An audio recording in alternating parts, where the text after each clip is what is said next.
Bien, jóvenes, ¿cómo están? Buenas tardes, ¿cómo les va? Buenas tardes, ingeniero. Vamos a comenzar con la lista.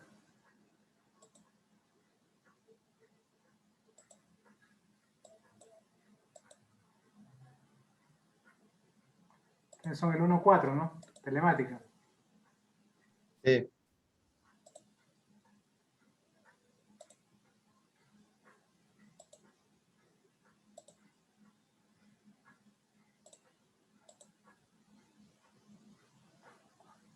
Listo.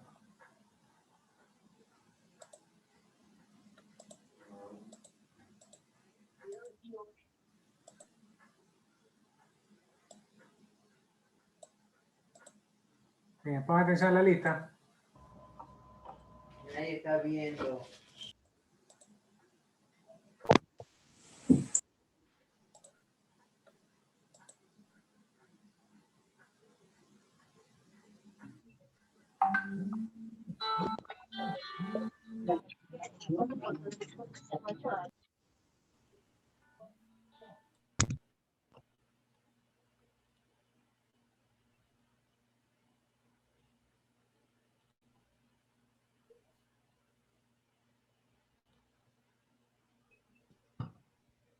Sí, es verdad, yo también estaba esperando. ¿Cómo, por dónde entraron? Disculpen, chicos. Por el campus Por virtual. el campus. Gracias.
Alvarado.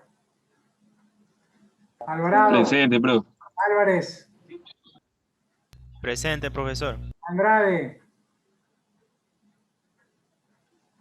Andrade. Arévalo. Presente, profe. Presente. Avilés. Presente. Avilés Cristian. Presente, presente. Ayala. Presente. Ayosa. Ayosa, Bernabé. Caguana. Buenas tardes, presente. Carrillo, buenas tardes. Presente. Carrillo Karen. Ceballos Fernando. Presente. Chabla. Presente, economista. Pipe. Presente. Choes. Presente. Cornejo. Cornejo. Flores. José. Presente. Flores Jonathan. Presente. Garzón. Presente. Cordillo. Cordillo. Jiménez. Jiménez, presente. Landín. Presente. Larrea. Presente. Lozano. Es que no se ponen de acuerdo donde quiera que entrar. Presente. Méndez. Molina. Presente. Morales. Presente, profesor. Padilla, Pozo. Presente. Ramírez. Presente. Rivero. Presente, profe. Rosero.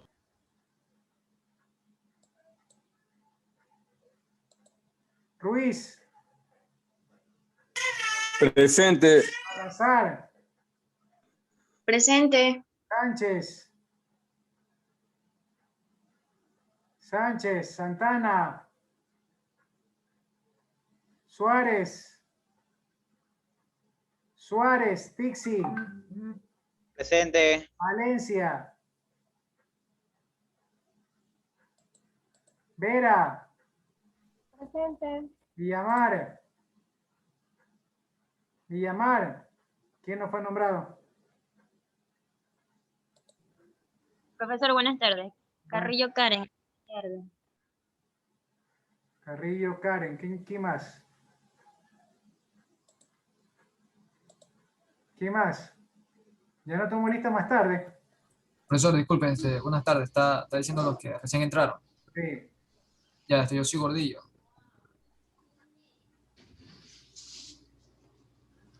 ¿Qué más?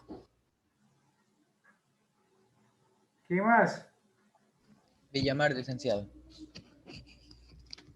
Ya listo, nadie más, ¿no?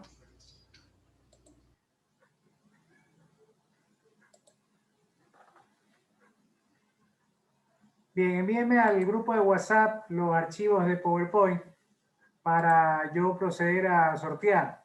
Mientras tanto, les tengo unos videos de los gobiernos de los años, de los últimos 40 años, de los años de la democracia, después de la dictadura que tuvimos con el general Rodríguez Lara y con el triunvirato en los años 70.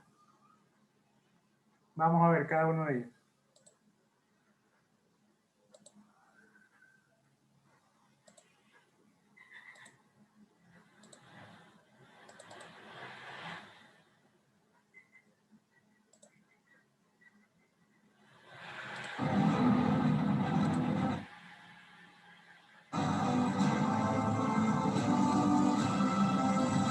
Ecuador, 4 décadas.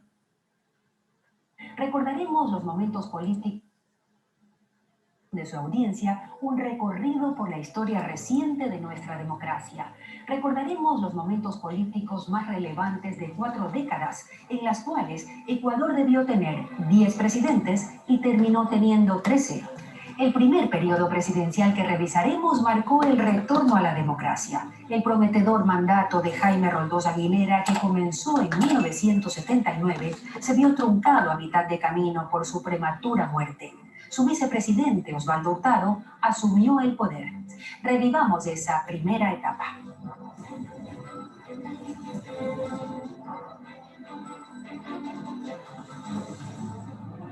Volver al cauce democrático no fue una tarea sencilla para un país que durante casi una década estuvo gobernado por una seguidilla de dictaduras civiles y militares, para quienes era su voz la ley. Y entonces, volver sería una verdadera reconstrucción y no estuvo exenta de dolores. Era ese un Ecuador de 7 millones de habitantes, pero en el que solo 2 millones votaban. Entre la primera vuelta y la segunda, transcurrieron 6 meses, casi un parto, pero al final se terminaría imponiendo un joven político que con 38 años llegaba a la presidencia de la República de un país que a esas alturas sabía de democracia a oídas. La democracia no es perfecta, pero es susceptible de perfeccionamiento y por ello siempre será la forma condigna de existencia humana. Maniobras fraudulentas, intentos golpistas, calumnias y hasta el derramamiento de sangre fraterna aparecieron con la pretensión de cerrar el paso de la democracia. Roldós llegó al poder con el respaldo del extinto Partido Concentración de Fuerzas Populares y su compañero de fórmula Osvaldo Hurtado pertenecía a la Democracia Popular. Sus opositores los identificaron como comunistas, como gente de izquierda. Si se define izquierda entonces como progreso social, como compromiso con los intereses populares, la democracia cristiana es una ideología de izquierda. A nosotros que somos pueblo, nos atacan a los 20 días de gobierno, y a quienes durante 9 años fueron dictadura, se silencia el ataque. Jaime Roldós quiso que su gobierno marcara una diferencia clara con las dictaduras. Quería que la democracia no fuera solo una palabra o una expectativa, pero las cosas no le iban a ser sencillas. ¿Qué es lo que reclaman en el Ecuador de 1978? Los moradores de la mayor parte del país actual a partir del plan 25, como se los había mencionado. Por default se activa las pugnas con un parlamento liderado por su tío político, quien fuera su auspiciante en la En este caso, sí, de esta manera podríamos facilitar al cliente para que él pueda, pues, a futuro, si va a salir, ya tenga constancia de que va a activarse el espacio. Los micrófonos, por favor. ¿Okay? ¿Alguna pregunta?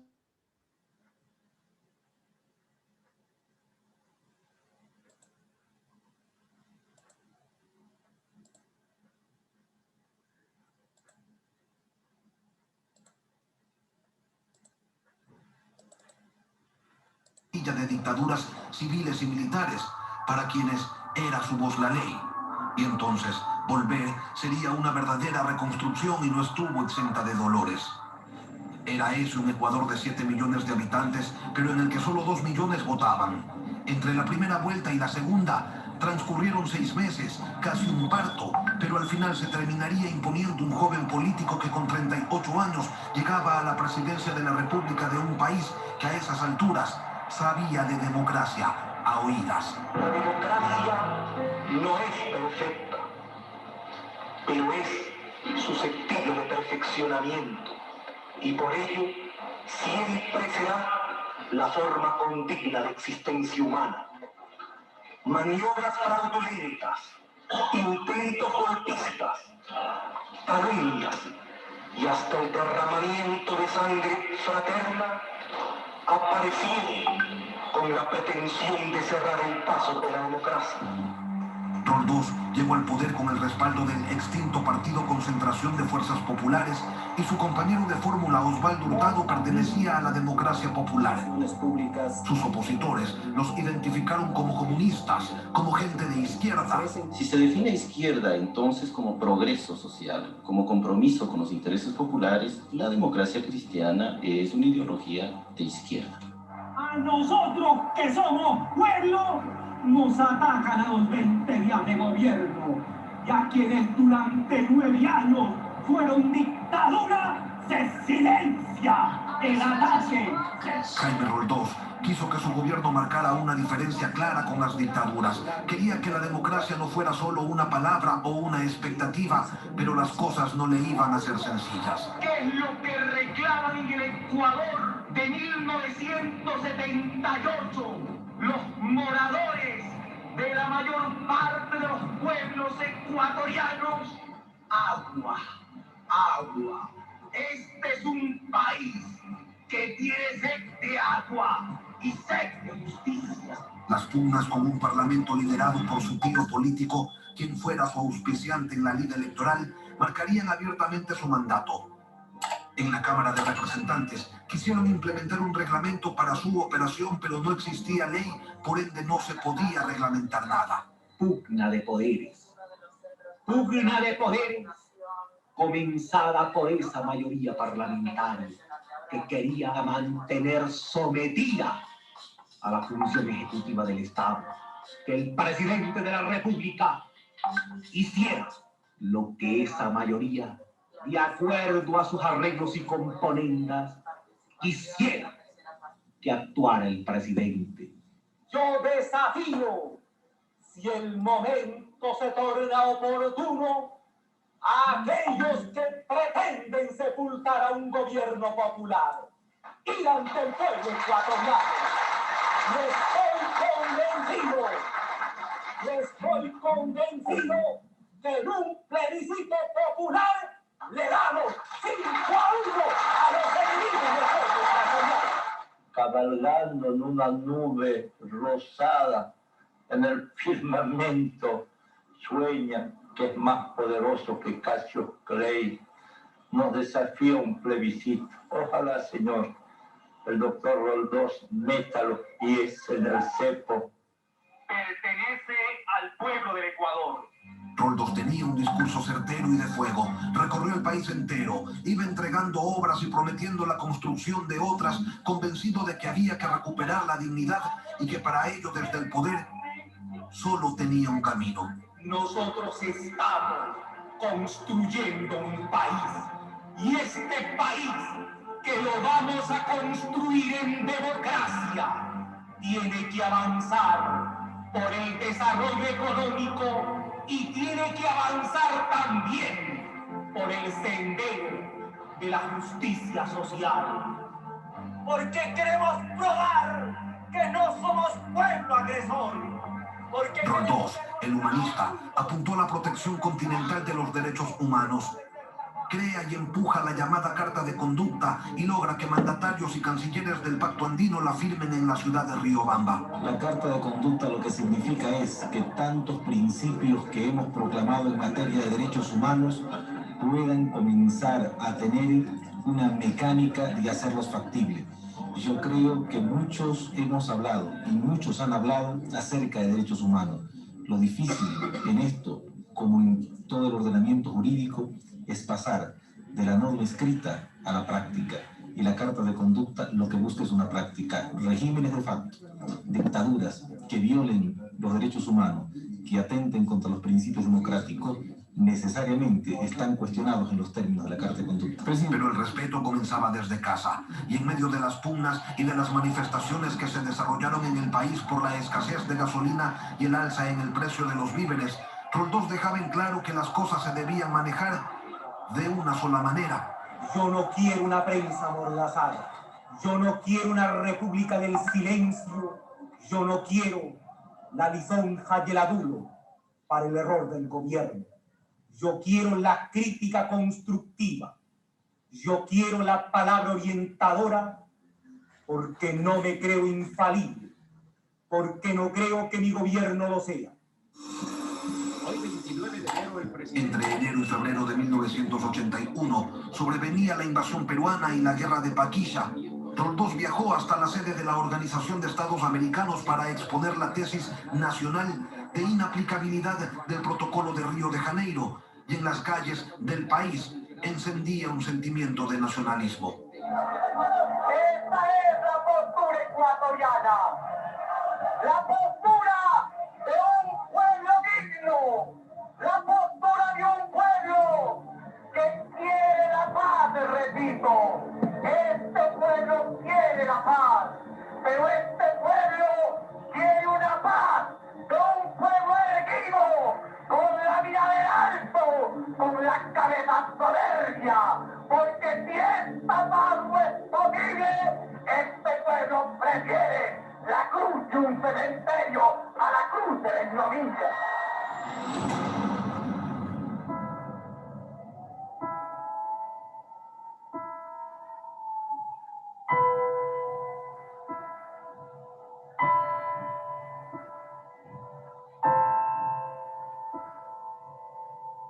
No pasarían demasiados meses y al país lo golpearía una tragedia. El accidente se suscitó en momentos en que el primer mandatario cumplía con las funciones que le habían sido encomendadas por el pueblo ecuatoriano cuando viajaba a un puesto fronterizo de nuestra patria. El presidente Roldós, su esposa y 7 personas más habían salido desde Quito luego de una ceremonia en la que se condecoró a los combatientes de Paquilla. El Ecuador heroico de la cordillera del Cóndor, el Ecuador eterno, unido en en la defensa de su heredad territorial. El Ecuador democrático capaz de dar lecciones históricas de humanismo, trabajo y libertad. Este Ecuador amazónico, desde siempre y hasta siempre. ¡Viva la patria! Todos perdieron la vida cuando la aeronave que tenía como destino la población de Macará se estrelló en el cerro Huaynapungo. Esta tragedia, tan dolorosa para todos los ecuatorianos, debe llevarnos a unirnos aún más en torno a los ideales de democracia, de desarrollo y de justicia social, los mismos que por otra parte fueron estandarte de lucha de Jaime Roldós Aguilera. En la Santa Iglesia Catedral de Guayaquil y pasada las 11 de la mañana de hoy, 25 de mayo, se efectuó una ceremonia especial de honras fúnebres a la pareja presidencial. Hubo funerales de Estado y en el país entero la percepción de que se había esfumado una posibilidad de cambio, que sin embargo no desapareció con el tiempo. Señor presidente y querido amigo, invoco la ayuda de Dios y del pueblo ecuatoriano para continuar. Invoco la ayuda de Dios y del pueblo ecuatoriano para continuar la transformación social y económica iniciada por usted.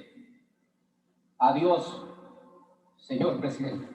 Asumió el poder Osvaldo Hurtado. Cuando vicepresidente recibió el encargo de elaborar el Plan Nacional de Desarrollo, que también fue criticado por los legisladores, y ya como jefe de Estado anunció la toma de medidas de austeridad ante una crisis económica que se acercaba a todo galope. Hay problemas y precisamente una de esas decisiones se orienta a buscar fórmulas eficaces que permitan efectivamente resolver el problema del déficit. Hubo protesta social y un paro empresarial.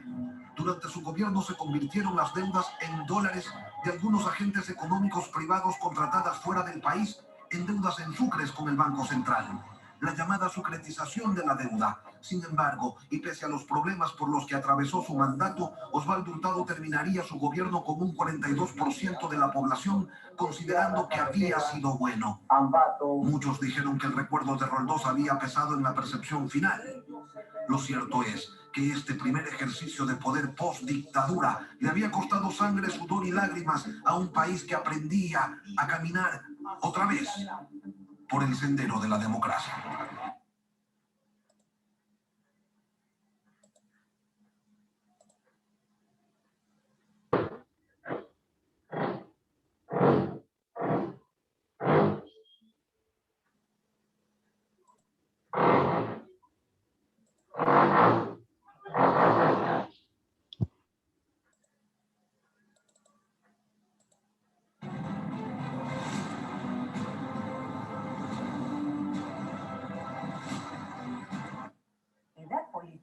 El Ecuador cae en un tobogán de rupturas constitucionales y en una crisis económica que parecía no tener fin. Los políticos perdieron el norte y actuaban en función de sus intereses, que definitivamente no eran los de la gente.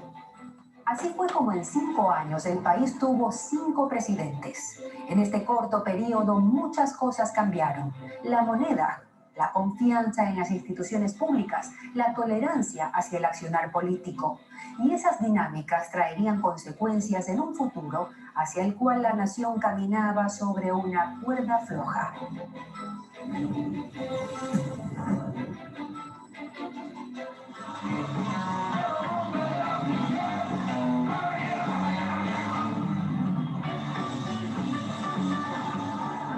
Llegó como un huracán. Llevó la narrativa política al extremo con un discurso que caló profundo en un electorado que en 1996 ya pensaba que daba lo mismo arriesgarse por 1000 que por 1500.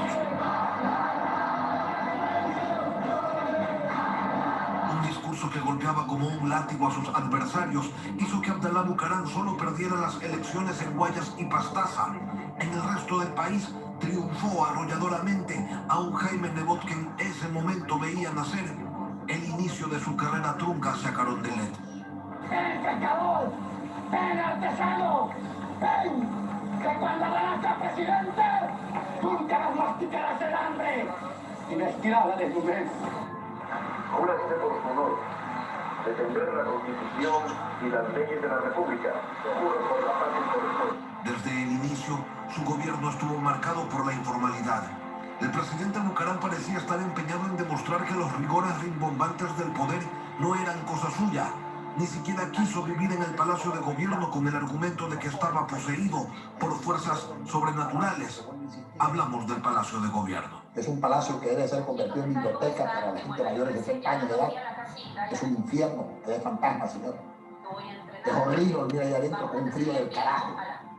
Yo soy un hombre joven. Que aquí durmió Tamayo, que aquí no me importa un carajo quién durmió. Se declaró loco de amor por su pueblo. Me siento una iglesia, yo me siento uno más. Y cantó, y comió, y bailó mientras el país no terminaba de entender qué era lo que estaba pasando, pero pronto le empezaron a quedar bastante claras las cosas. Jaime Nebot y Rodrigo Borja llegaron a un acuerdo y convocaron a la gente a las calles. El acuerdo quedaría consolidado en esta imagen. Los líderes de la oposición en el balde de una camioneta. Bucaram debe ser juzgados y destituidos, en mi concepto y en el concepto de muchos, por una conducta que vulnera el honor nacional. No hemos ido a la tribuna en que se discuten las angustias de la gente para encontrar soluciones.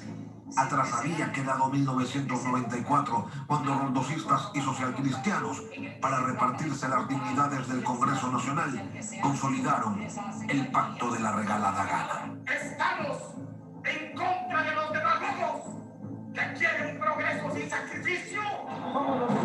En Quito, miles se volcaban a las calles y en el Congreso Nacional comenzaba a operar el acuerdo que se había cerrado para sacar a Bucaram del poder.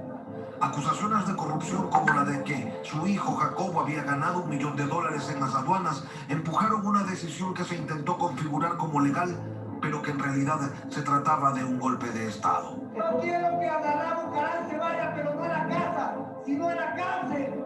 Pero aquí han matado. Continúe solicitando, señor presidente. 44 votos por la moción, 34 votos en contra de la moción, 2 abstenciones. Ha sido declarada vacante la presidencia de la República y el doctor Fabián Alarcón Rivera ha sido elegido presidente constitucional interino de la República del Ecuador.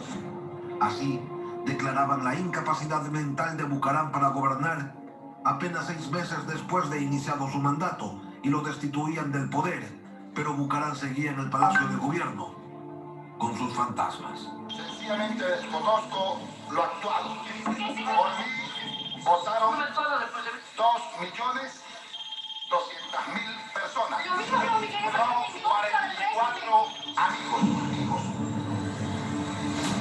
Hay un pelotón que ha salido del Palacio de Gobierno y que va... Las Fuerzas Armadas le retiraron el apoyo a Bucaram, que no tardaría mucho en abandonar Carondelet, pero decía que él era todavía el presidente, mientras en el Congreso, donde ya se habían declarado psiquiatras, resolvían inventarse también la figura del presidente interino y que ésta sea inaugurada por Fabián Alarcón, a la fecha presidente del Legislativo.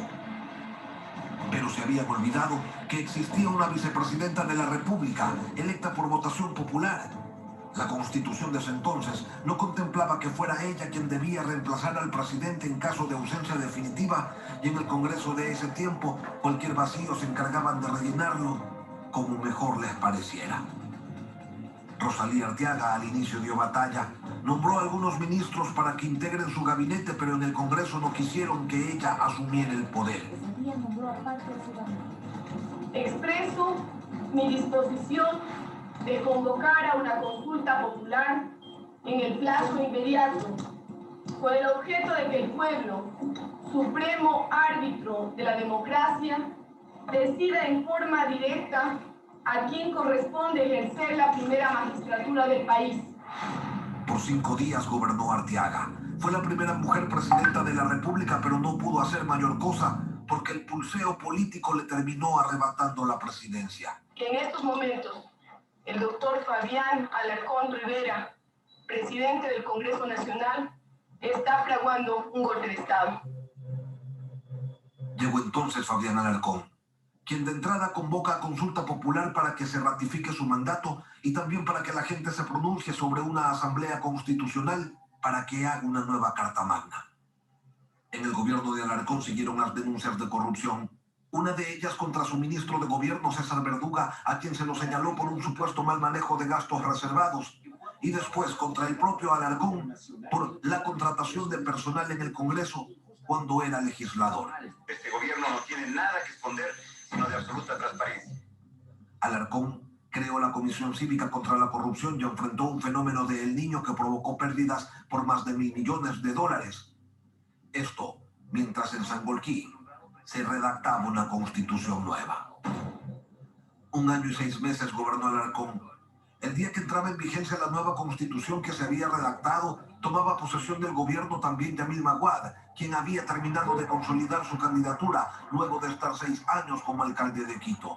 En nuestro gobierno respetaremos todas las libertades públicas y los derechos humanos.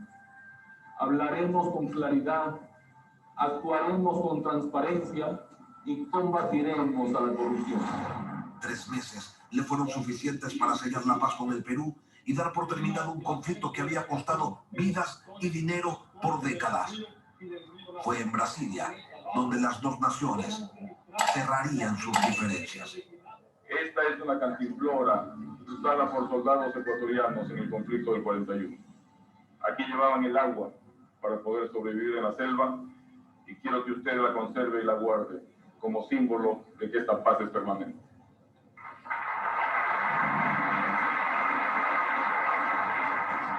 Eran días felices de optimismo, pero la peor crisis financiera de la historia de la República se estaba gestando. El petróleo alcanzaba precios bajos históricos, el país era golpeado por el fenómeno del Niño y la mancha blanca. El precio del dólar reflejaba el estado de la economía, incrementaba su valor todos los días. Por otro lado, la ley de instituciones financieras permitía que la banca incurriera en libertinajes al reducir al mínimo los controles, dando así rienda suelta a los créditos vinculados, préstamos que la banca otorgaba a sus accionistas y que nunca se recuperaban. En 1998 cayó el primer banco. Era el inicio de una cascada. Filambanco, el más grande del país, estuvo también en problemas y recibió $870 millones en créditos del Banco Central para afrontar la crisis, pero todo el dinero que se le entregó caía en un barril que no tenía fondo. Poco tiempo después, otro de los bancos grandes amenazaba con caer, el Banco del Progreso. Y el pueblo quiere plata, doctor Aspiesu, no quiere promesas. Desde entonces, cuando el gobierno toma una decisión polémica que marca la historia moderna del país y de su gente. A fin de preservar la estabilidad de la reserva bancaria, No vamos a tocar un centavo de nadie. Se había instituido el feriado bancario, que se extendió por 5 días y que luego se levantó parcialmente, porque igual prohibía a los clientes disponer libremente de su dinero. Solo se les permitía retirar el 50% de lo que tuvieran en sus cuentas, pero nada funcionó. En este momento no tengo absolutamente nada. La crisis financiera dejó pérdidas por $6.000 millones y mató al Sucre. Pero no solamente eso. El sistema de dolarización es un sistema conveniente y necesario para el Ecuador. A $1 tiene más, ¿verdad? Salos ya no azules, a $1. La dolarización generó un malestar mayor en una población que había visto gravemente herida su economía. Así, en enero, manifestantes se tomaron la capital de la República exigiendo la renuncia del presidente. Creo que la renuncia del doctor Maguad debe contribuir a esta paz. El 20 de enero, una manifestación indígena se tomó el Palacio Legislativo y entonces un sector de la oficialidad de las Fuerzas Armadas decidió respaldar a quienes protestaban. Y se formó una junta de gobierno constituida por el entonces presidente de la CONAIE, Antonio Vargas, el presidente de la Corte, Carlos Solórzano, y el coronel del Ejército. Lucio Gutiérrez. Compañeros, ganó Ecuador. Aquí está el triunfo de nosotros. Sabíamos que los militares estaban con nosotros. Hoy el pueblo ecuatoriano, en forma soberana, democrática, mayoritaria y con mucha esperanza, ha tomado la decisión irrenunciable de refundar el país. No podía haber renunciado porque no podía conectar la cantinflada de anoche, dándoles un pretexto para que se tomen el poder un grupo de golpistas. Segundo, no podía de ninguna manera abandonar el cargo. Un presidente derrocado ni renuncia ni abandona el cargo. Está derrocado y si ahora podemos volver a la democracia con el vicepresidente, hagámoslo con decisión para el bien de todos. Comenzaría entonces un proceso de aprendizaje a una nueva moneda, a un nuevo escenario social donde la migración ocuparía un lugar preponderante en la realidad de los ecuatorianos. Eran los días de la incertidumbre y aun cuando algunos creyeron que la clase política no podía tener una crisis mayor, se equivocaron del medio a la mitad, pues se estaba subestimando su capacidad de siempre poder llegar más bajo.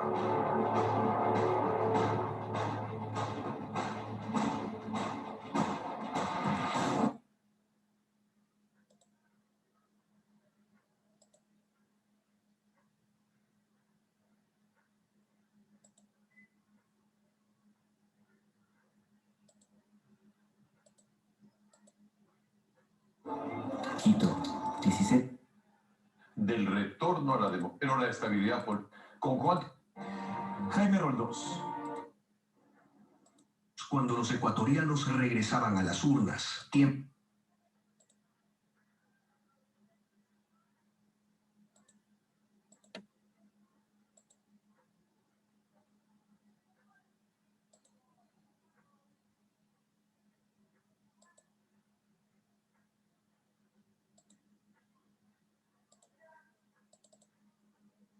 Horas de la mañana se ha notado enorme afluencia de público interesado en dar su voto. Era un 29 de abril, pero de hace 40 años, cuando los ecuatorianos regresaban a las urnas. Tiempos habían pasado desde la última vez, que había sido en 1968, antes de que los militares se instalaran en el poder, por toda una década. La decisión de las Fuerzas Armadas a ratificar una vez más el plan de reestructuración jurídica del Estado, a fin de que el país entre cuanto antes en ejercicio pleno de la vida democrática y constitucional. Amplias eran las expectativas y la gente acudió masivamente a las urnas. De los 7 millones de ecuatorianos que eran entonces, solo podían votar poco más de 2 millones y le dieron el triunfo a Jaime Roldós Aguilera, empujados por su promesa de cambio y su discurso certero y de fuego. ¿Sabed qué es lo que reclaman en el Ecuador de 1978 los moradores de la mayor parte de los pueblos ecuatorianos? Agua, agua. Este es un país que tiene sed de agua y sed de justicia. Desde el 10 de agosto de 1979, desde ese primer momento, a la nueva democracia ecuatoriana se le veía la quilla. La democracia no es perfecta, pero es susceptible de perfeccionamiento y por ello siempre será la forma condigna de existencia humana. Maniobras fraudulentas, intentos golpistas, calumnias y hasta el derramamiento de sangre fraterna aparecieron con la pretensión de cerrar el paso de la democracia. 1 año y 8 meses duró su mandato. Fue un 24 de mayo, luego de dar un discurso en el Estadio Olímpico Atahualpa, que Roldós moría en un accidente aéreo. Invoco la ayuda de Dios y del pueblo ecuatoriano para continuar la transformación social y económica iniciada por usted. Adiós, señor presidente. y Osvaldo Hurtado asumía el poder de un país con problemas económicos que reclamaba abiertamente por las medidas que se adoptaban desde el gobierno. Varias leyes enviadas por el Ejecutivo a la Cámara de Representantes que establecen impuestos, no para los hombres pobres del Ecuador, no para los trabajadores, sino para los adinerados. ¡Dan techo y empleo a nuestra gente! En 1984, León Febres Cordero llegaba al poder, en una campaña que en recta final lo enfrentó a Rodrigo Borja Ceballos. Cuando le entregué la documentación, ¿se acuerda, doctor Borja? Y se negó a aceptarla. ¿Se acuerda, doctor Borja? Míreme, pues. Míreme. Fue un presidente de derecha, pero lo mismo que se reunía en Washington en la Casa Blanca, visitaba a Fidel Castro en La Habana. En su gobierno hubo enfrentamientos con el grupo terrorista Alfaro Vive Carajo, organización que asaltó, secuestró y asesinó a civiles y uniformados. Una de sus acciones más notorias fue el secuestro del banquero Naim Isaías, a quien mataron mientras se desarrollaba una operación de rescate. Las acciones contra Alfaro Vive redundaron en acusaciones de violaciones a los derechos humanos. En 40 años han pasado tantas cosas. En 1987, un grupo de militares secuestró al presidente León Febres Cordero en la base de Taura. ¡General Vargas! ¿Qué va a pasar con la democracia? La democracia la rota el presidente del Ecuador, no teniendo palabra de honor. En 1987, un terremoto hizo pedazos el oleoducto, interrumpiendo las exportaciones petroleras y agravando la ya difícil situación económica. En 1988, Rodrigo Borja Ceballos asume como presidente. Los problemas con que heredamos del país son tan grandes, tan graves, tan profundos, tan persistentes, que se requiere, como dije antes, una junta de médicos, y esto lo dije en la campaña electoral, para buscar las soluciones adecuadas.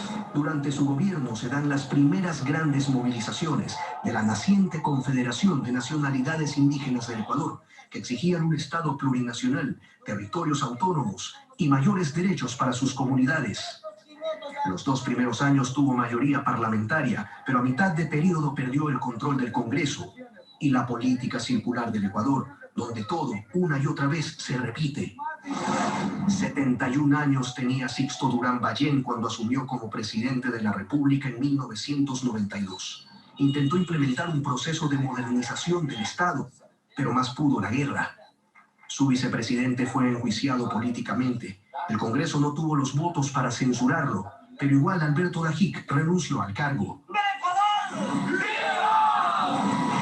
En 1995, Ecuador se enfrentó militarmente al Perú, en el Alto Cenepa. Allí las Fuerzas Armadas obtuvieron su primera victoria militar de la era republicana, y el país se había cohesionado ante la agresión externa.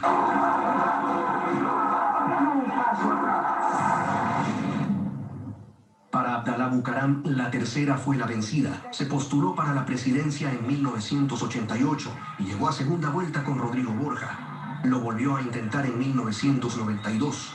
A esas alturas, Bucaram ya tenía problemas con la justicia. En 1990, en el Congreso se intentó darle una amnistía y la sesión terminó en agresiones.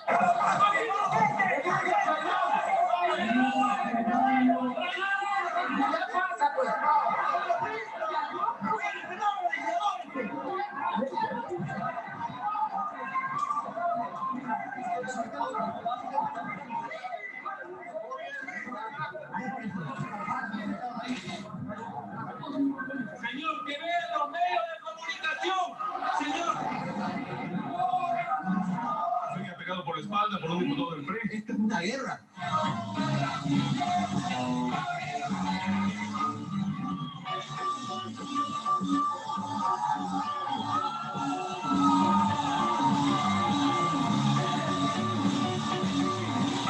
Cuando finalmente ganó, en el 96, ofrecía un gobierno a favor de los pobres. Denunciaré todo lo malo que encuentre en mi gobierno.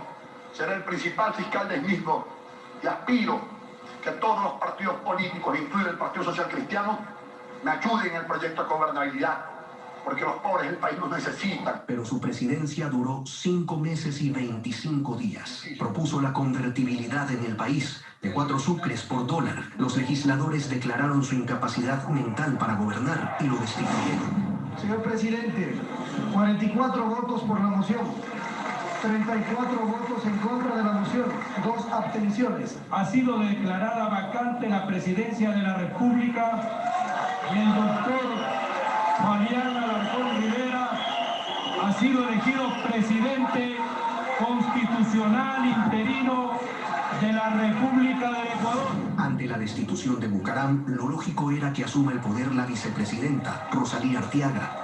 Pero en política la lógica escasea. La resolución que destituyó a Bucaram nombró a Fabián Alarcón como presidente interino, figura inexistente en la Constitución.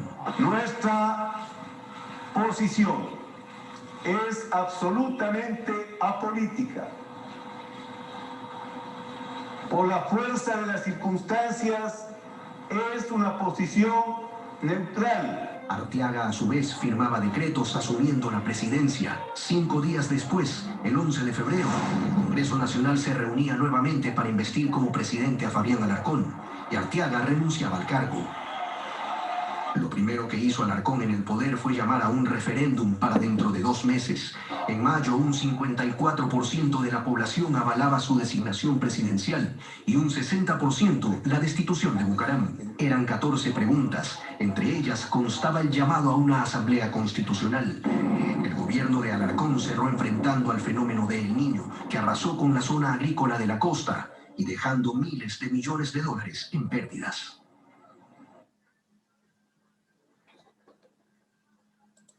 Jurídica.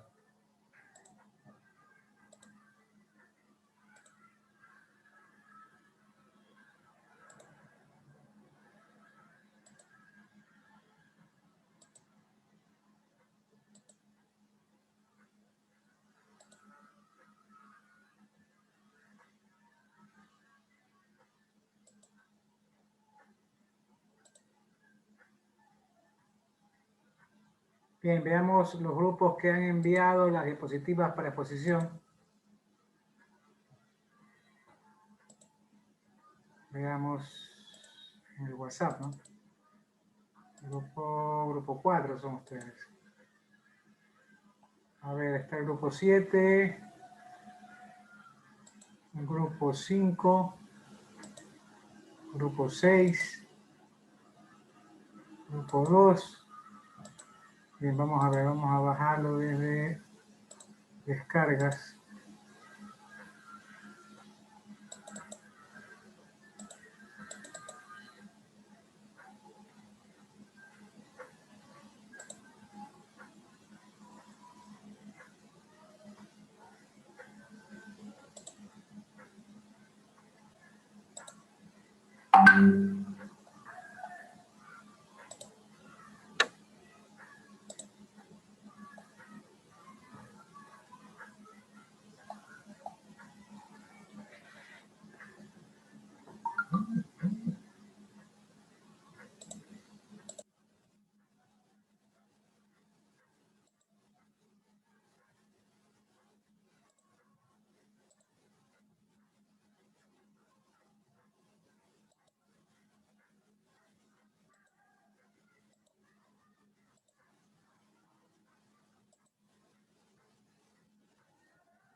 Alberto Pozo, Sebastián Jiménez, Marisa Lozano, Camila Landín y Karen Choes.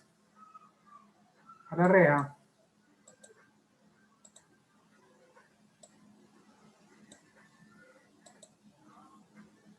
Dele.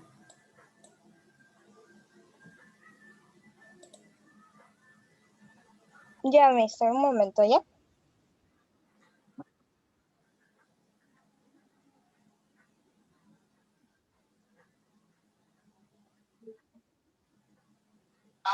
Ya. Buenas tardes.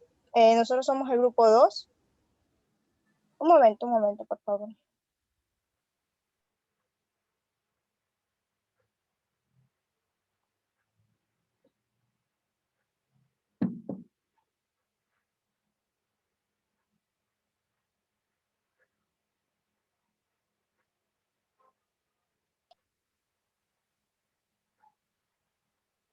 Ya, maestro. Voy a poner la primera diapositiva, por favor.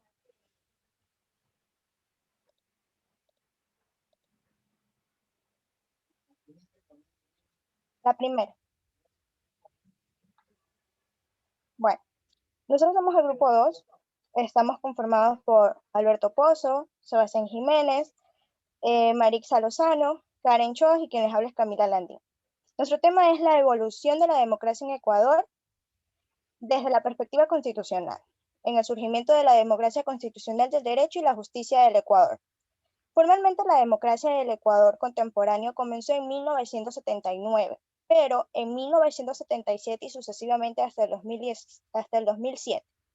Está claro que no había traído justicia social, como era de esperarse. El nivel de confianza de los ecuatorianos en la democracia era muy bajo y la ingobernabilidad. Se hizo evidente ocho gobiernos que pasaron en la jefatura del Estado del lapso de los 10 años. Pero un momento, usted dijo en 2007. ¿Qué pasó hasta el 2007? Hubieron grandes sucesos, porque hubieron diferentes cambios de presidentes. Algunos fueron derrocados, algunos escaparon del país. No. La democracia se podía considerar una subestimación de la idea de la democracia. Es un remedio efectivo contra la dominación y el favor de la justicia. Sin embargo, la función estabilizada de la democracia ecuatoriana no duró mucho, entre 1997 y 2005. Masivas propuestas sociales tumbaron los 3 jefes de Estado, que habían sido elegidos por votos mayoritarios, y 7 personas distintas que se tomaron una banda presidencial. Desde el punto de vista de ciertos académicos críticos de la justicia democrática, no es sorprendente que la democracia ecuatoriana no hubiera traído la justicia ni estabilidad para gobernar. Valdrá considerar si un enfoque muy parecido a los que nos indicó Simón Bolívar en su discurso ante el Congreso Constituyente de Bolivia, en la descripción correcta cuando propuso. Abro cita. Se han establecido las ganancias más perfectas. Pero se han establecido las ganancias más perfectas. Las demás son nominales o de poca influencia con respecto a los ciudadanos. He conversado intacta la ley de las leyes, la igualdad, y sin ella parecen todas las garantías entre los derechos. A ellos debemos hacer sacrificios, a sus pies he puesto. Cubierta humillación al informe esclavitud, legisladores sin infracción de todas las leyes de la esclavitud. La ley que conservará sería la más sacrilegio. ¿Qué derechos y alegría y su conservación? Mírese este delito por todos sus aspectos y no persuado que haya solo boliviano tan depravado que pretenda legitimar la más insigne de la violación de la dignidad humana. Un hombre poseído por otro, una propiedad. Bolívar 1826. Gracias. Democracia mínima neoliberal y sus crisis de Estado.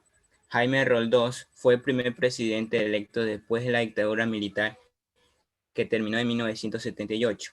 El nuevo orden eleccionario, si bien no tuvo una constitución con alta participación ciudadana, empezó con una gran votación popular a favor del presidente electo, que manifestó su compromiso con el Estado planificador y regulador de la economía, con miras a salir del sistema de hacienda dominante en el país y promover el desarrollo.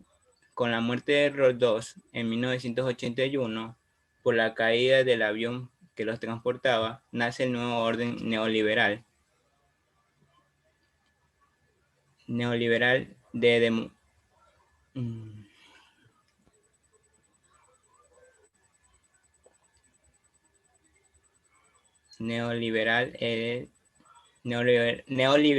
de democracia mínima de ese entonces, En Ecuador, el neoliberalismo se articuló al sistema de Hacienda y como era común en esa época, ahondó la supremacía del capital sobre el individuo en el Estado.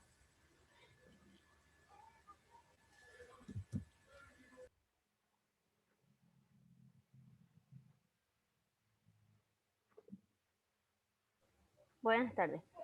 Democracia mínima neoliberal y su crisis de estado de democracia.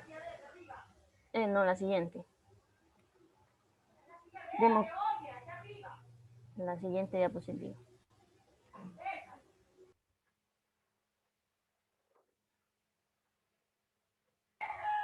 Democracia constitucional de derechos y justicia.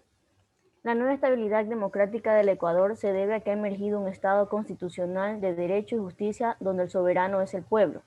Debido a la falta de institucionalidad y abundancia a políticos a río revuelto. La aprobación de la democracia se encontraba en un 41% para el 2005, un año antes de que se eligiera a Rafael Correa como presidente del Ecuador. Solo el 20% de la población creía que las elecciones no eran fraudulentas y solo un 14% estaba satisfecho con la democracia.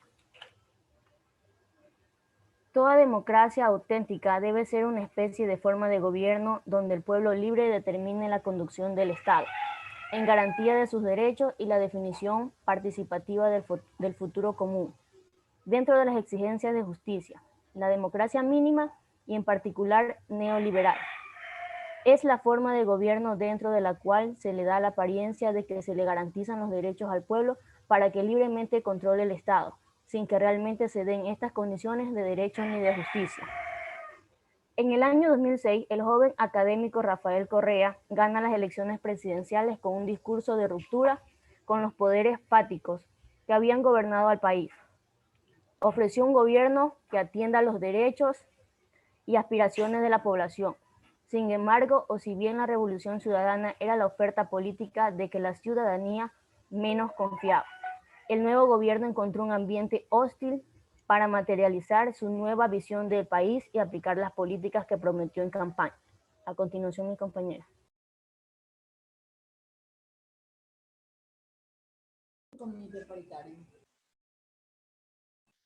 La siguiente, profesor, por favor.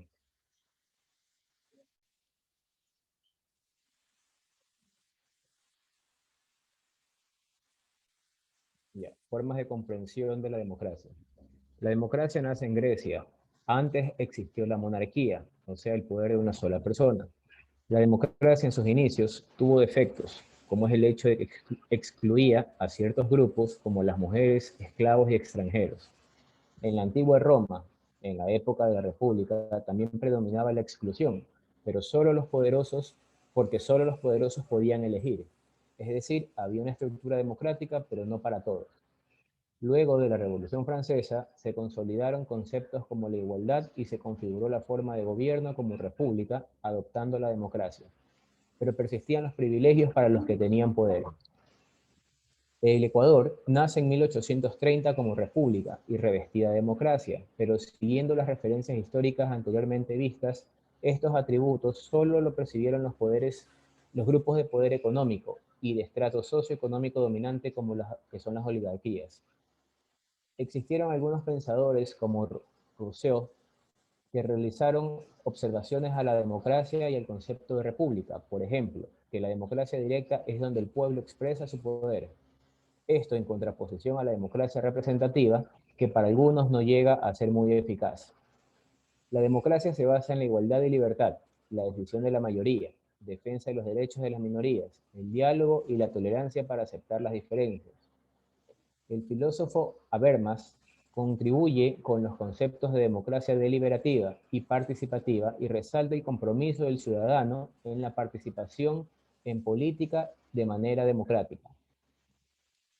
Cito, porque muchas de las situaciones de inestabilidad social y política se fundamentan en lo distraído que pueden estar los ciudadanos de los problemas sociales que les afectan, al estar imbuidos de distracciones, viviendo una vida vegetativa políticamente hablando. A continuación, mi compañera.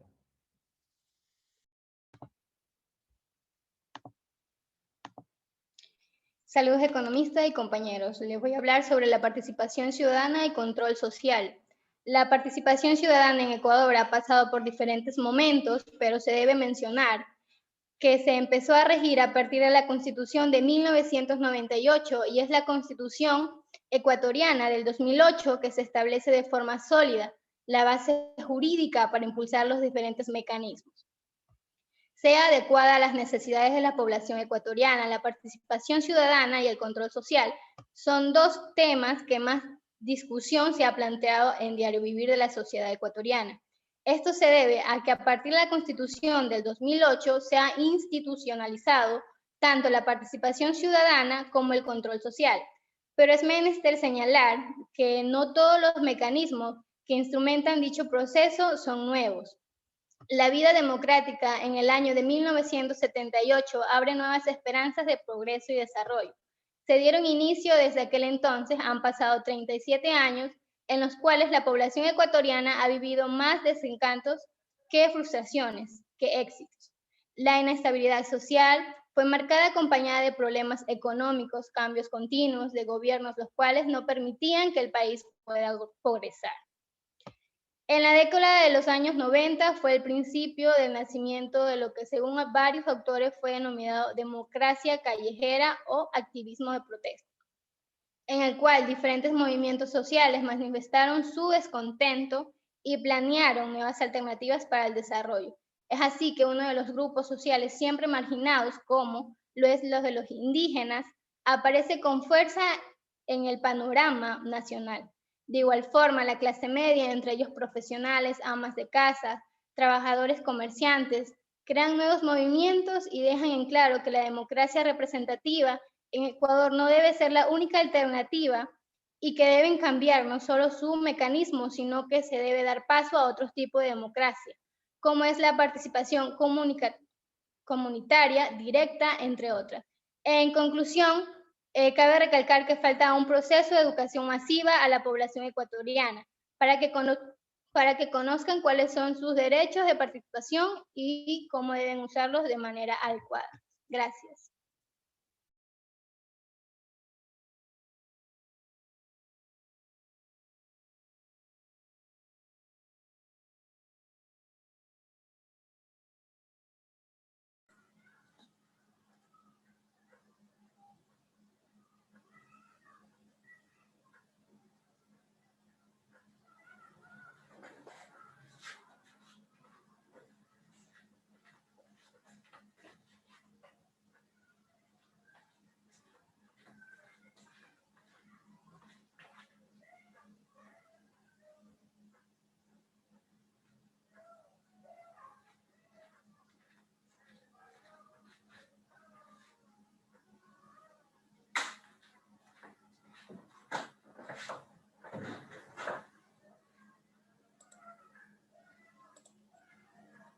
Listo, niños. Bien, para hacer un resumen de todo lo que vimos ahorita, básicamente estamos viendo lo que es la democracia desde los años post-dictadura. La dictadura se dio en los años 70, primero con el general Rodríguez Lara, y luego con un triunvirato. Para los que me preguntaron en otro curso qué era un triunvirato, era un sistema de gobierno, en este caso una dictadura, con 3 representantes, uno por cada rama de las Fuerzas Armadas, uno por la Fuerza Aérea, uno por la Fuerza Naval y uno por la Fuerza Terrestre. Los 3 formaban un triunvirato que gobernaron hasta finales del 79, cuando recién llamaron a elecciones en el 78 y en el 79 hasta inicios del 79, en que posesionaron el 10 de agosto de 1979 a Jaime Roldós Aguilera, el doctor Jaime Roldós Aguilera, que en paz descanse. Con Roldós Aguilera se vienen 40 años de vuelta a la democracia, de muchos presidentes. Él principalmente arrancó siendo un hombre de izquierda, con un buen verbo, con muy buenas intenciones, pero que lamentablemente pues no pudo gobernar, no terminó su mandato porque falleció en un accidente el 24 de mayo del 81. Yo me acuerdo que estaba chiquito, estaba pequeño, yo creo que tenía 7 años, y estamos viendo un partido de la selección, me acuerdo, que suspendieron para dar un minuto de silencio, dar una noticia de que había fallecido el presidente. Ese recuerdo tengo de pequeño. No recuerdo cuando él ganó ni cómo él fue, aunque mi mamá fue compañera de la universidad de él, abogada también, conocía también a Marta, que para descanse, del colegio. Pero en todo caso no tengo referencia de él, pero sí de lo buen presidente que la gente dice que fue. Luego, al fallecer, asume el vicepresidente, como era lógico, Osvaldo Hurtado, de la Democracia Cristiana, que no era un partido de izquierda. Y de hecho, cuando ustedes lo ven a hablar a Osvaldo Hurtado todavía, que actualmente vive, él es de derecha y apoya a la derecha. Aunque en el video ustedes vieron que se autodefinía en esa época de izquierda, cuando no es así. Bien, entonces, ¿qué es lo que se le achaca mucho a Osvaldo Hurtado? Que su gobierno se sucretizó. Ustedes escucharon el video. ¿Qué significa sucretizar? Las deudas que estaban en dólares se las pasaron a sucres. Bueno, ¿y qué de malo en eso? Bueno, lo malo es que lo pagó el pueblo ecuatoriano en beneficio de unos cuantos ricos. Algunos empresarios se habían endeudado en dólares y cada vez que el dólar se devaluaba, que el sucre se devaluaba con respecto al dólar, la deuda de ellos aumentaba. Ellos necesitaban más sucres o producir más sucres para pagar las deudas. Entonces, al sucretizar la deuda significaba que el gobierno asumía la deuda en dólares y les cobraba en sucres a los empresarios. Entonces ellos nunca se les volvían a incrementar la deuda y el Estado es el que pagaba, y el Estado somos todos nosotros, el pueblo ecuatoriano terminaba de pagar esa deuda. Luego de Osvaldo Hurtado ganó León Frías Cordero, donde se hizo una segunda sucretización, donde se rompió el oleoducto de petróleo por un terremoto que hubo, en donde cayeron la producción y exportación de petróleo. ¿Qué más se puede destacar de Frías Cordero? Que él tuvo un problema con los hermanos Restrepo, dos ciudadanos de origen colombiano que se perdieron en Ecuador y que fueron capturados por la policía y que se los dieron por perdido y nunca se los encontró. Otro problema que hubo es el taurazo, cuando un militar se sublevó y lo secuestró en una base militar llamada Taura. Eso es lo más importante, ¿no? De orden neoliberal. Luego de él vino Rodrigo Borja, de orden de izquierda, y luego de Rodrigo Borja, donde lo más importante que él hizo, entre otras cosas, es aplicar un modelo de mini devaluaciones. En esa época ayudaba a que la inflación esté controlada. Luego vino Sisto Ramayén. Entre lo más rescatable, primero fue el lamentable hecho de la guerra del CENEPA, pero que todo el país se unió y ahí nació la famosa frase de él, ni un paso atrás. Yo me acuerdo que en ese año 95 yo tenía, si no me equivoco, unos 18 o 20 años. Sí, recién me gradué del colegio y me llamaron. Cuando llego de la universidad a la casa, mi mamá llorando porque me habían llamado, porque como yo soy graduado en Liceo Naval, teniente de reserva, nos llamaban para no reclutarnos, pero sí para tomarnos los datos por una eventual guerra que iba a haber con el Perú. Bueno, gracias a Dios nunca pasó nada y se firmó la paz y se sobrellevó bien la cosa. En ese gobierno también el vicepresidente Alberto Daik tuvo un caso de corrupción de gastos reservados. Gastos reservados eran gastos especiales del vicepresidente, pero que él los utilizó para gastos personales y no para gastos de la presidencia. Entonces, bueno, luego fue indultado y ahora pues lo vemos libre por ahí defendiendo a la banca. Pero básicamente él tuvo un caso muy fuerte de corrupción. Luego de eso vino Abdalá Bucaram, que le ganó a Jaime Nebot. Abdalá Bucaram, de corte populista, estuvo 5 meses, 25 días nada más, porque fue derrocado cuando en el Congreso se unió Nebot con Izquierda Democrática, con Rodrigo Borja, para derrocar a Abdalá, declarándolo loco. Debía asumir la vicepresidenta, pero había un vacío legal. De hecho, asumió la vicepresidencia, estuvo como 5 días, y luego fue derrocada por Fabián Alarcón, el presidente del Congreso de la época, con el auspicio del Partido de Izquierda Democrática y el Partido Social Cristiano.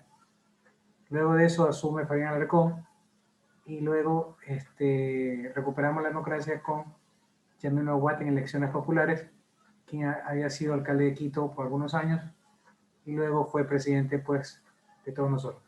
Luego Yamil Maguad tuvo problemas. La banca, en el año 94, en el gobierno de Sixto Urabañez, se aprobó en la Junta Monetaria que presidía Guillermo Lasso, se aprobó la liberación de la banca, liberación de los controles de la banca. Y la banca, pues cuando se la deja libre, pues viva la fiesta. Y cuando ganó la presidencia con Maguad, gobernó y muchos de los ministros, entre ellos también Guillermo Lasso, banqueros, fueron parte del gobierno de Yamil Maguad. Algunos banqueros. Entonces la banca empezó, lo más importante y nefasto fue el periodo bancario, que la gente no pudo recuperar sus depósitos porque no había la liquidez. Los banqueros se habían feriado el dinero, los banqueros se habían autoprestado dinero. Muchos banqueros, aunque ahora los quieran hacer héroes, en esa época eran villanos, porque muchos banqueros con el dinero de los clientes, de los depositantes, se habían comprado canales de televisión como TC Televisión, como Gama TV, se habían comprado empresas a nombre de ellos o a nombre de testaferros y no prestado el dinero a los ciudadanos como es lo que debe hacer un banco. Entonces eso dio a que muchos bancos quiebren.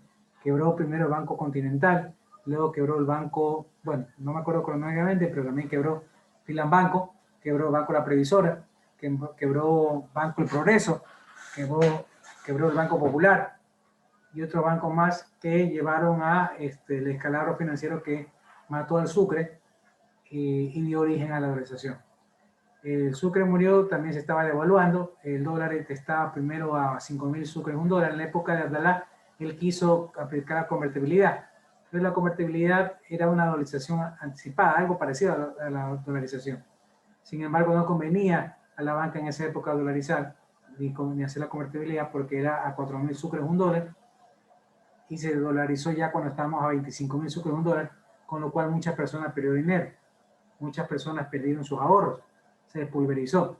Por un ejemplo, si usted tenía 100.000 sucres y el tipo de cambio de 10.000 sucres un dólar, usted tenía 10 dólares.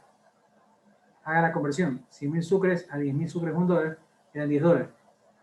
Pero cuando dolarizamos a 25.000 sucres un dólar, esos 100.000 sucres ya no eran 10 dólares. 100.000 para 25.000 eran 4 dólares. O sea que de 10 que usted tenía, llegó a tener 4 dólares, se le robaron, se le consumieron, se le fumaron, se le quemaron 6 dólares. Ese fue el atraco del periodo bancario. Que ahora la gente por política, por lo quiera olvidar, o lo hagan olvidar, pero los banqueros fueron grandes culpables de que mucha gente perdiera todos sus ahorros, los ahorros de su vida, y después de eso mucha gente emigrara. Más de 1 millón de ecuatorianos migró a España, migró a Italia, migró a Estados Unidos por la crisis financiera y la crisis económica que se dio en el gobierno de Yamil Maguad.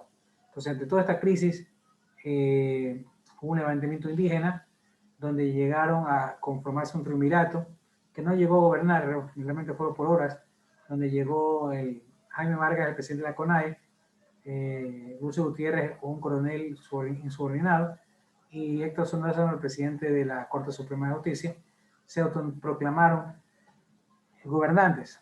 Eso no duró mucho hasta que ya el Congreso se reunió y nombró al vicepresidente de Yamil Maguad, que en paz descanse, Gustavo Nova, como presidente encargado, y luego pues retomó la democracia, y luego fue electo Lucio Gutiérrez, que había sido el militar que se había insurrectado,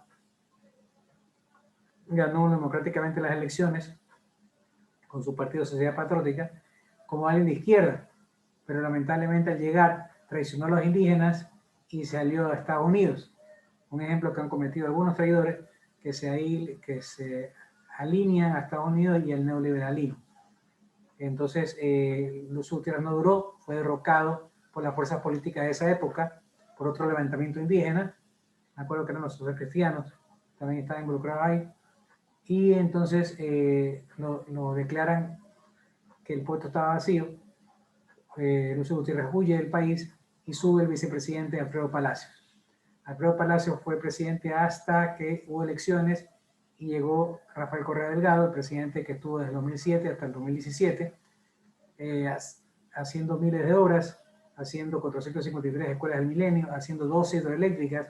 Las hidroeléctricas son las que generan energía eléctrica. Y antes de Correa había solo la hidroeléctrica de Paute, y por lo tanto había muchos apagones. De hecho, en la época de Sixto, me acuerdo tanto que se realizó la hora Sixto. ¿Por qué? Porque tuvimos que adelantar la hora para que tener clases más temprano, tener trabajo más temprano, porque había cortes de energía a partir de las 8, 9, 10 de la noche. Entonces teníamos hora más temprano, amanecía más temprano, y eran 7 de la noche, y realmente era como que fuera 6 de la tarde. Eran 8 de la noche, era como que era 7 de la noche, porque habíamos adelantado una hora, y eso se conoció, si ustedes me preguntan a sus padres, la hora Sixto. Pero era porque no habían hidroeléctricas, porque habían apagones. Y la única que había, y cuando había estiaje, que era la sequía o la falta de agua, entonces no funcionaba la planta y había que hacer apagones para recortar energía porque no había producción de energía. Entonces en el 2008 hubo otro apagón así. Entonces Correa decidió construir las hidroeléctricas y ahora no tenemos ese problema porque tenemos 12 por falta de una, ahora hasta exportamos energía eléctrica. Entre otras cosas también se creó la nueva constitución, que es la actual. En 2008 fue creada en Montecristi la Asamblea Nacional Constituyente, que crearon una nueva constitución. Luego fue aprobada en plebiscito por gran mayoría de ecuatorianos. Y luego se formó ya no el Congreso Nacional que existía antes, sino la Asamblea, que es la que conocemos ahora. Ya no se llama Congreso Nacional, se llama Asamblea Nacional, que es la que conocemos hasta ahora. Bueno, y entre otras obras que se hizo, llegó en el 2017 a ser electo Lenín Moreno, que surgió como socialista, pero luego se viró, traicionó a Correa, se unió a Nebot y a Lasso y conformaron el neoliberalismo que aplicaron los 4 años de gobierno de Lenín Moreno. Cuando, si me preguntan qué obras hicieron, pues no hubo obras, 0 obras hizo Lenín Moreno. Ofreció el tren playero, un tren de playa, que el tren playero ofreció, nunca lo cumplió, ofreció casas, nunca las hizo. Y luego Lenín Moreno vino electo presidente, que bueno, recién tiene un mes en funciones. ¿Ok? Listo. Hasta ahí un recuento a breves rasgos y por memoria, de todo lo que ocurrió. Una cosa es vivirlo, otra cosa es que se lo cuenten. A mí no me lo contaron, yo lo viví. A ustedes, como han vivido desde el año 2000 para acá, obviamente muchos de los hechos que pasaron en los primeros 20 años de democracia se los han contado, ¿no? Y otras cosas, ustedes están muy pequeños, por ejemplo la caída de Lucio, ustedes estaban muy pequeños, pero ya ustedes tienen más memoria a partir del gobierno de Correa, el gobierno de Lenín y el gobierno de Lasso que está actualmente. ¿Ok? Bien, hasta ahí el resumen. ¿Alguna pregunta? ¿Algún comentario? ¿Alguna anécdota en esos 40 años de democracia? ¿Qué era la dictadura? La dictadura es cuando un militar se tomaba el poder. ¿Ya? Eso básicamente. Y eso fue el inicio de la nueva era democrática en los años 70. Bien, ¿algún comentario, alguna pregunta?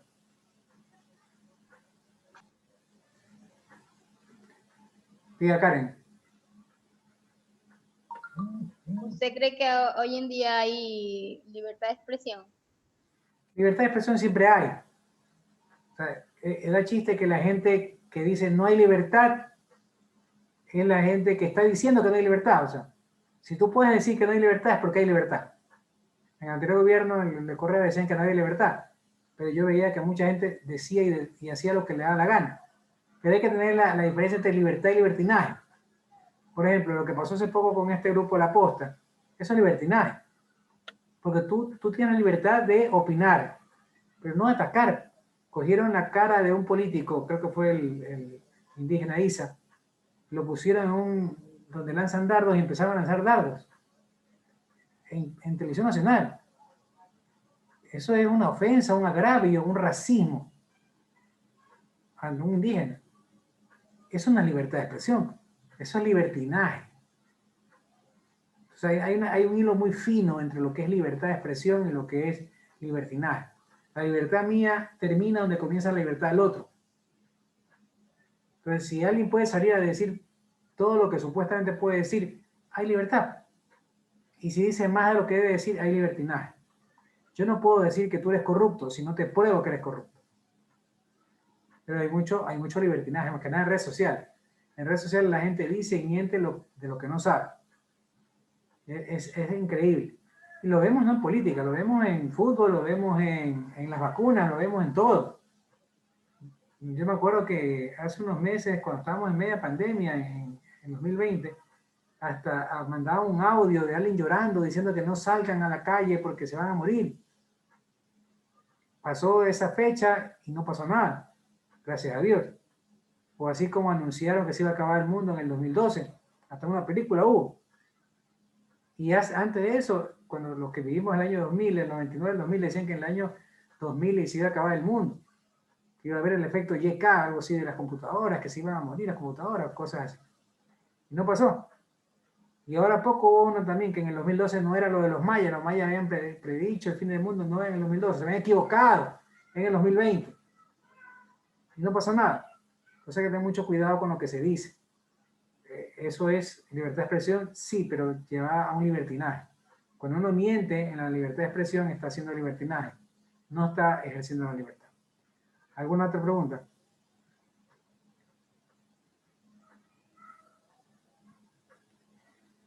Bueno, deben tener algunas preguntas. Estamos hablando de historia, de lo que pasó en esos gobiernos. Ustedes no nacían. Ustedes no vieron lo que pasó con la dictadura. Yo tengo una pregunta. Diga. ¿Usted cree que a Jaime Roldós lo mataron o no fue un accidente? Bueno, yo vi un documental y ahí voy a ejercer mi libertad de expresión tratando de no tener libertinaje.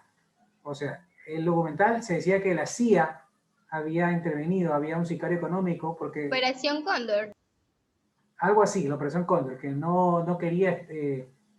Mire, lamentablemente, aunque yo no tengo la visa, pero en algún momento la quiero sacar, ojalá que esto no me afecte. Pero Estados Unidos manipula mucho la política internacional. Y siempre está metido.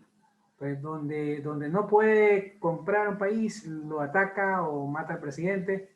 Para mí, Roldós fue asesinado, pero no hay pruebas. Nunca se probó, siempre fue una especulación. Y ahí quedará como una especulación, ¿no? Pero es muy raro que el presidente que lo reemplaza, de ser supuestamente de izquierda, se pase a ser derecha y se pase a ser neoliberal. O sea, es muy sospechoso. Así como es sospechoso lo que pasó con Lenín Moreno, que sube como socialista y de ahí se dice que ya no quiere eso, que ya ahora es neoliberal, que ahora es Estados Unidos y va a Estados Unidos a abrazar. O sea, eso es sospechoso cuando Lucio Gutiérrez hace lo mismo.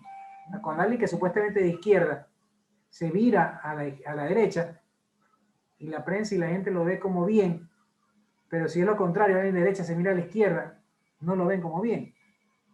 O sea, eso es un problema de la percepción que tengamos las personas de que no sabemos criticar eso de ahí. Lenín Moreno se vira de la izquierda a la derecha y es un traidor. Y la gente lo aplaude, lo reciben como un gran logro. Lucio Gutiérrez hace lo mismo.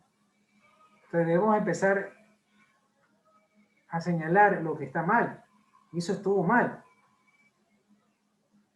Entonces, hace poco hubo una traición en el Congreso del presidente actual con Nebot.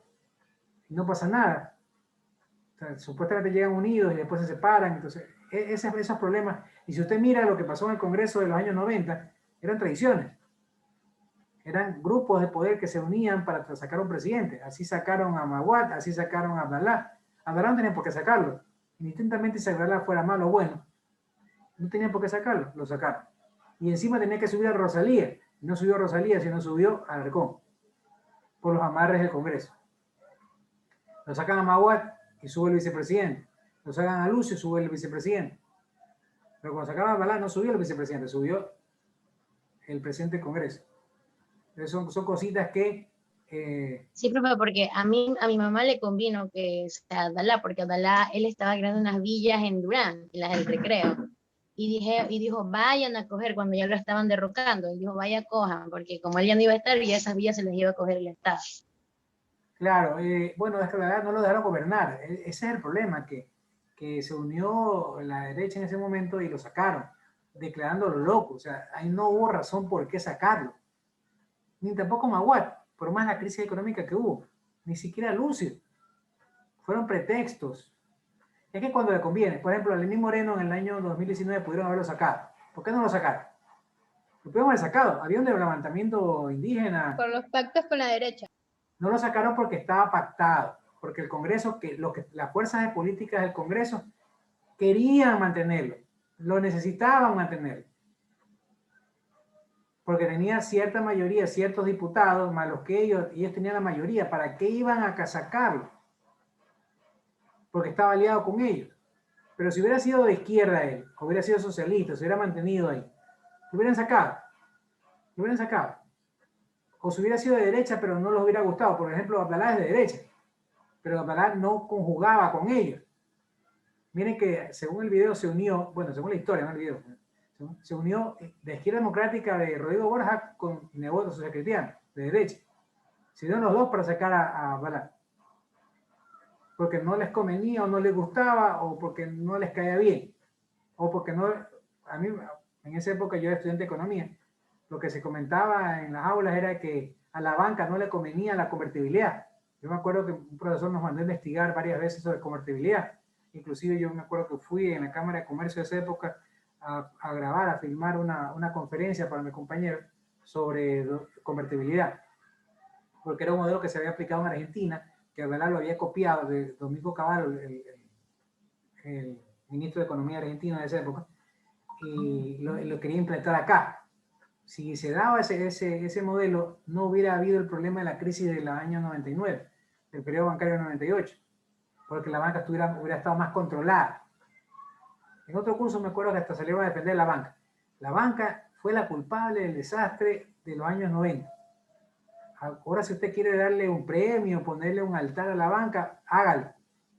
Pero nadie quita lo que yo sé, lo que yo viví y lo que sus padres vivieron de cómo la banca destrozó la economía en los años 90.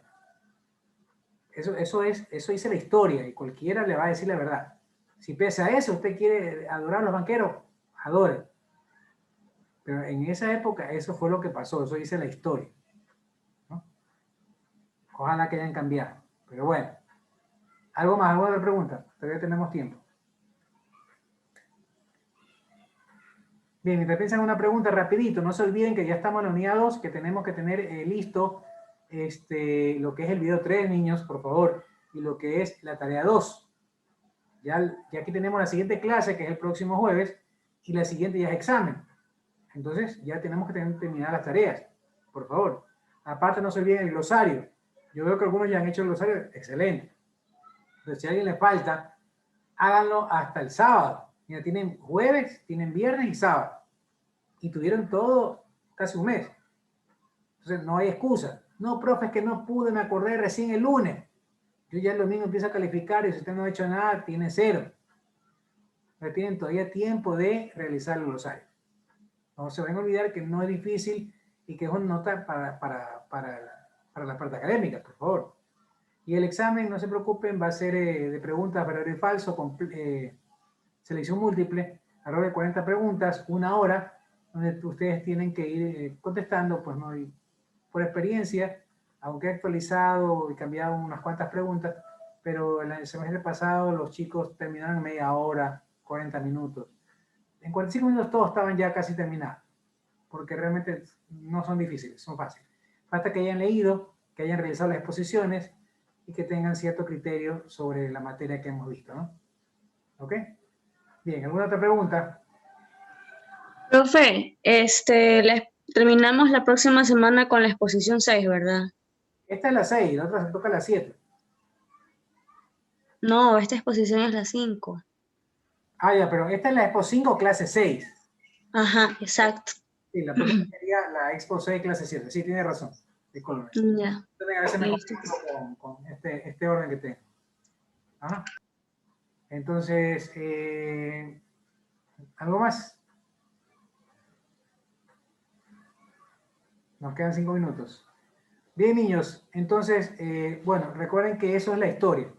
Ustedes no la vivieron, tienen que revisar, aunque sí han vivido la época del año 2000 hasta acá. pues ya tendrán su propio criterio de todos los sucesos que ocurrieron o que están ocurriendo o que van a ocurrir en la vida política del país. ¿Ok? Nada, bueno, ya saben las actividades que tienen que hacer, no se olviden eso. Nos vemos el próximo jueves, si Dios quiere. Un abrazo. Profe, díganme. Es para aclarar algo. El video 3 es hasta las 4 de la mañana, ¿verdad? Sí, claro. Que se lo puede entregar. Claro.